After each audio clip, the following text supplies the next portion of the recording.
Ang mga eroplano ay may kakayahang mag-travel sa anumang panig ng mundo. Pero kung titignan ang live global air traffic map sa bandang Asia, may kita mo sa isang bahagi na hindi ito dinadaanan ng eroplano. Ibig sabihin, lahat ng eroplanong napapadaan dito ay umiiwas sa lugar na ito. So anong nangyari? Maraming nagsasabi na sinumpa raw ang lugar na ito dahil marami nang naitala na dumaan dito na bigla na lamang nawala at hindi na natagpuan pa. Well, marami talagang dahilan kung bakit hindi ito dinadaanan ng mga eroplano. Ang malaking area na ito ay tinatawag na Tibetan Plateau. Isa ito sa tinaguriang world's biggest wasteland, kasunod ng Antarctica at Northern Greenland. Halos 5 times ang laki ng area nito kumpara sa France at nasa 14 million lang ang populasyon dito. Konti lang ang naninirahan sa lugar dahil ang Tibetan Plateau ay may average elevation na aabot ng 4,500 meters ang taas. Kaya ang Tibetan Plateau ang tinaguriang pinakamataas na geographic region sa buong mundo. Binansagan nga ito sa pangalang The Roof of the World. Bagay na bagay ito sa kanyang bansag dahil ang paglipad sa ibabaw ng plateau ay maituturing na obstacle sa mundo ng aviation. Ito ay dahil noong World War II, sinubukan daanan nito ng mga planes ng India. Ito yung nung ang allies na British India that time ay kinakailangan maghatid ng supply sa China para suportahan nito sa pakikipaglaban nito sa mga Japanese. Actually, hindi naman sobrang layo ng ruta nito mula Eastern India patungong Kunming, China. Nasa 840 kilometers lang ang distansya nito.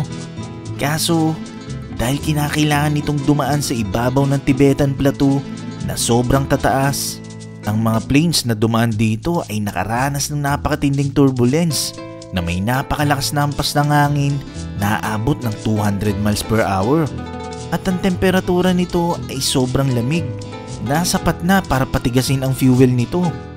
Ang matindi pa rito, walang emergency airport na malapit na pwedeng malandingan pag nagkaroon ng problema. Sa buong kasaysayan, sa mga nagtangkan tumawid o lumipad sa ibabaw ng Tibetan Plateau, 594 planes at 1,659 na katao nang nawala at hindi na nakita pa. Halos 50% ng Allied planes na dumaan dito noong World War II ay nag-crash. Dahil sa mga pangyayaring ito, itinuring na itong danger zone para sa mga piloto na dumaan dito. Matapos ang World War II, nakapagpatayo ng 2 international airports malapit dito. Ang isa ay matatagpuan sa mismong Tibetan Plateau sa Lhasa, Kongar at isa naman ay sa Jining-Kao, Davao. Parehas itong may domestic air travel sa buong China.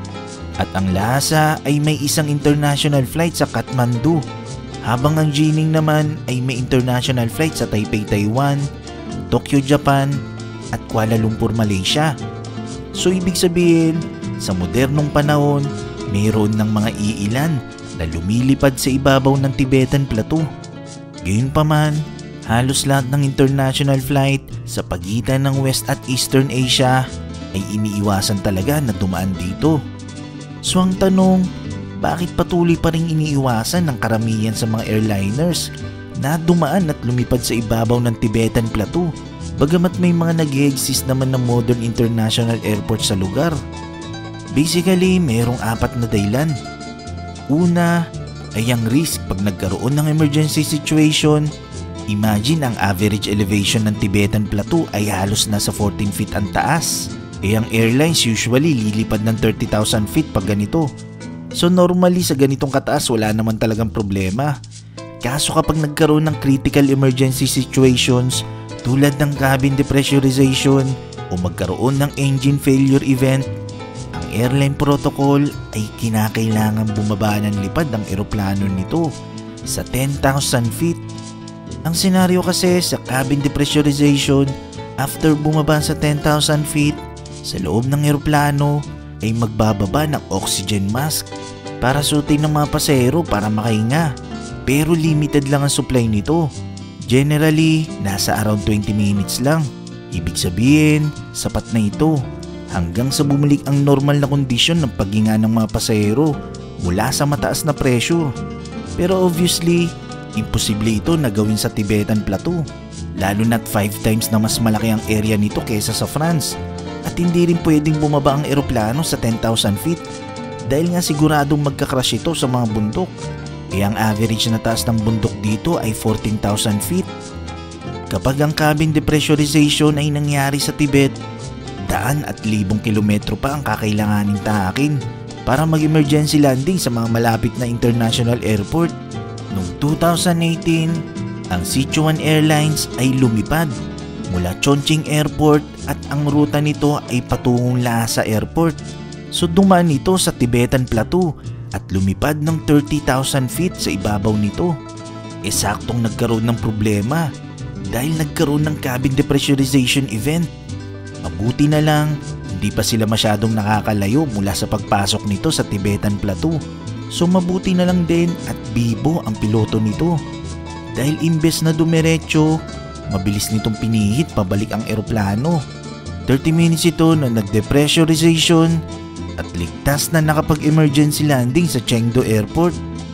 Pangalawa sa dahilan kung bakit madalas iniiwasan ng mga eroplano ang Tibetan Plateau ay dahil sa kakaunti lang ang populasyon nito. Bagamat ang Tibet ay 13% ang laki nito sa buong lupain ng China, 0.2% lang ang populasyon nito sa kabuuang 1.39 bilyon na populasyon sa China. Pangatlo sa dahilan kung bakit madalas iniiwasan ng mga eroplano ang Tibetan Plateau ay ang napakatinding turbulence. Kapag ang hangin ay umahampas sa ganitong direksyon o tinatawag na wave-shape pattern at dumaan ng eroplano rito, mas malakas ang mararanasang turbulence. Pang-apat na dahilan ay ang risk na manigas o maging yelo ang jet fuel ng eroplano. Siyempre dahil sobrang lamig ng kondisyon sa lugar, ang jet fuel ay maaaring manigas o magyelo kapag ang temperatura nito ay pumalos sa negative 40 degrees Celsius na sobrang delikado talaga para sa eroplano. Kaya ito ang dahilan kung bakit karamihan sa international flights ay iniiwasan ang lugar na ito.